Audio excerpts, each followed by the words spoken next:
think it's recording this time. Woo! Alright, guys and gals. I'm going to try this one more time because I didn't like the way the other video turned out. And probably not going to like the way this one turns out. But it is what it is. We'll deal with it. So what I want to show you today is how I save $1 and I make my own cigarettes. Cigarettes end up looking like these here. You can see it on the screen. Looks like a normal cigarette. The only difference is I put them in these plastic cases. This is a top case made by the same top Premier that makes the tubes. I like these cases because they got dividers in them. I can fit 18 in there. That'll last me a good amount of time.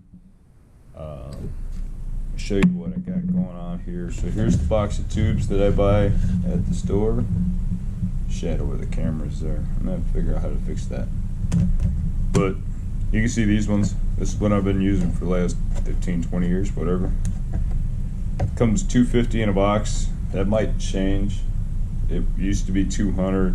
Then you get free 50 tubes free. So if you see a case that's 200 tubes, that's how many cigarettes are in a normal carton of cigarettes. This will get me through a good portion of the week. Maybe a week and a half, depends upon how much I smoke. Just like if you're smoking out of a regular store-bought cigarettes, you might smoke half a pack of cigarettes, you might smoke a full pack of cigarettes, you might smoke 2 packs of cigarettes, I don't know. Whatever your deal is. And they just come in, they're all like this here. Filters are already pre-installed, the papers are already done. All you're going to do is inject the tobacco into the middle. So we're going to take a stack of these out of here and get this out of the way.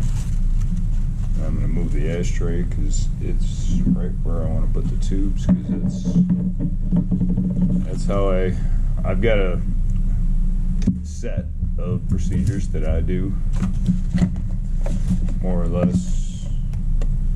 Well, that's not going to work. Tubes are out of the way. We're going to have to fix this here in a second, and I haven't figured out how. This is the tobacco that I use. I use a brand called The Good Stuff. I use the red. It's comparable to like a Marlboro Red. Sale only allowed in the United States.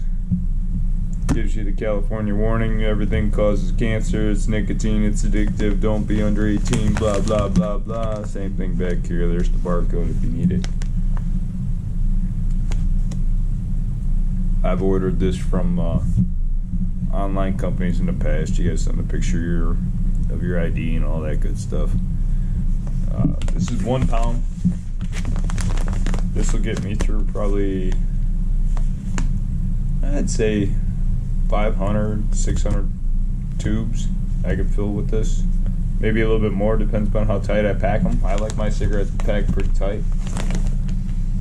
So we're going to set that over there out of the way. When you pull the tobacco out of that bag, it gets clumped up just from being vacuum sealed in the bag. So you kind of got to fluff it and loosen it, and then to do that, I take it out of the bag and I put it into a plastic container. And let me pause this, relocate some stuff, and I will show you the plastic container. Alright, we're back.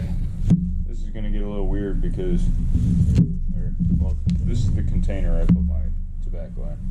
I fluff it and drop it in here, and then as I use it and get it down to the bottom, you end up with tobacco. And I'm going to open it up so you can look down the top of it. Shake it around a little.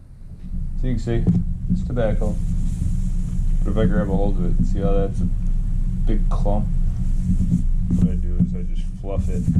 I'm gonna back this up a little. There we go. I just kind of twist my fingers in it until I can get it to come out in little chunks like this. This is nice and fluffed, and you're gonna see. I don't see any in there right now, but occasionally what you'll see there, sort of like that. There's a stem. I'm gonna move this bucket out of the way so you can see. There's a stem that came in the bag of tobacco. Don't worry about that. That's just part of the grinding process. They end up in there. like the bag said, this is pipe tobacco, not cigarette tobacco. So you end up with stems, no big deal.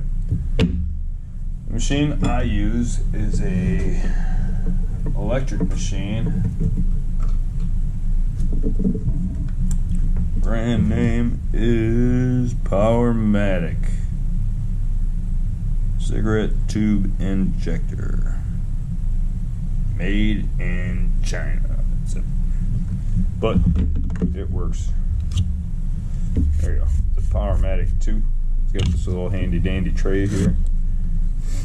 Green light comes on. There's a button back here in the back. You can turn it on, turn it off.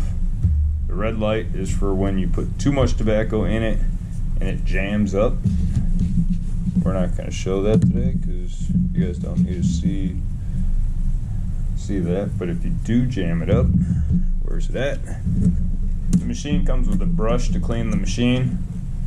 I've had like 3 of these machines, and I've thrown the brush out on every one of them, but I do keep the poker. And the poker is just there so when you get a jam, you can clear the tobacco out of this tube, or you can try and scrape it out of here. Run the handle once. This closes, that injects the tobacco. I'll do that one more time so you can see it. Close the handle. This closes, and the tobacco gets injected in. There's a little black piece here with the rubber on it. That's the only thing I've had go bad on most of my machines, except for the last one. And is that little rubber that's on the tube holder right here.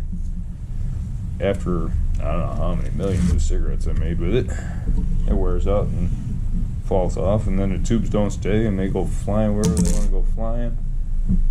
So let me show you how I do it.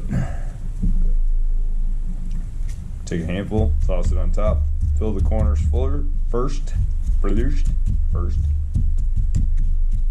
then just keep packing it back in.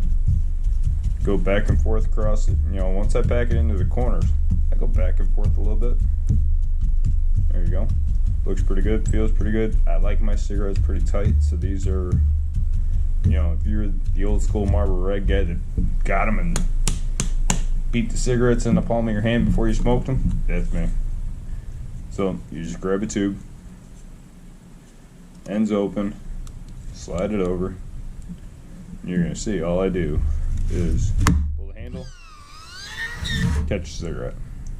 It pushes it out. There's a little bit of extra tobacco here. Peel it off, toss it back in. That's perfect. There's nothing to it. That's nice and firm. You're not going to get where your cherry falls off while you're smoking it. You go to ash and, you know, everything falls in the ashtray. Yeah, that's not going to happen. So these are a little bit thicker than normal cigarettes. It's like smoking a Camel Wide. That's probably the best way to explain these. And, you know, it probably takes 10-15 minutes for me to do my cigarettes in the morning. Depends upon what's on TV, what I got going on, yada yada yada. I don't know. Sometimes I'm in the mood and I just keep on going. Sometimes I'm not in the mood and I just shut it down, and when I run out of cigarettes I come back. Like this morning, I wasn't in the mood. Now I'm making a video. I'm still not in the mood, but I'm gonna do it anyways. So we're gonna do a couple more here. I'll show you what I got. Flick the tube. Now sometimes you're gonna get it where your box got crushed. Your box of tubes is gonna get crushed. The ends are gonna be all buggered up like this here. Don't freak out. Go down here where the filter's at. Kind of run your fingers across it, straighten it out. There's an angle on this portion here. Just try to catch the angle. Spread the paper out. Fold it over. Crank the handle. Pick the extra tobacco out. Light it and go.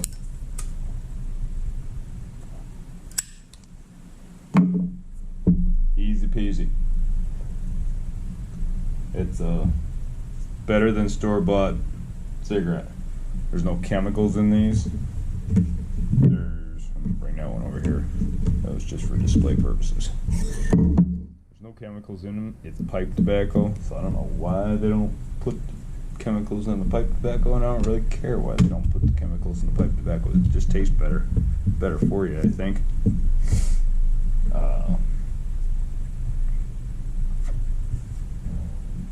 these don't burn out. You set that in the ashtray, it'll burn until it does this and then falls on the countertop. So if you're one of those people that smokes in bed or smokes on the couch while you're watching a movie and you find yourself falling asleep and you still got a cigarette in your hand and it's burned out when you wake up, don't do that with these. This will burn your shirt, catch your couch on fire, wake up your wife when the bed's on fire or whatever it is. It's not good. That's why they put the anti-burn chemicals in the paper or in the tobacco. I'm not sure which one they put it in on the store-bought cigarettes, but these ones don't do that. And that's kind of one of the benefits of this. I've got another machine just like this that is a manual machine. So it's the same concept. It's got the slot just like this slot here. And you tap the tobacco into that. It doesn't have a catcher like this. And it's stainless steel. And then there's a handle you gotta crank and it pushes the cigarette out. It's got a little holder over here. There's extra, I don't know what you want to call extra. It's a little bit, a lot bigger. It's wider than this whole unit is, just because of the mechanical action. It's got rubber feet so it doesn't slide around on the counter. I only use it when the power goes out, and every time the power goes out I get pissed off because I'm not good at that machine. I don't know why. There's something about it. It just doesn't work for me. This one works just great. Alright. If you like it, give it a thumbs up. If you don't, give it a thumbs down. And we'll see you guys when I decide that the next thing's broken. Whether it's the kitchen's broken, we'll do some canning. We're going to do some freeze drying, which I know it's not everybody can afford a freeze dryer, so we might do some actual dehydrating, just for giggles, and then freeze dry that afterwards because that's not the way I store my food goods. And we'll go from there. See you guys later.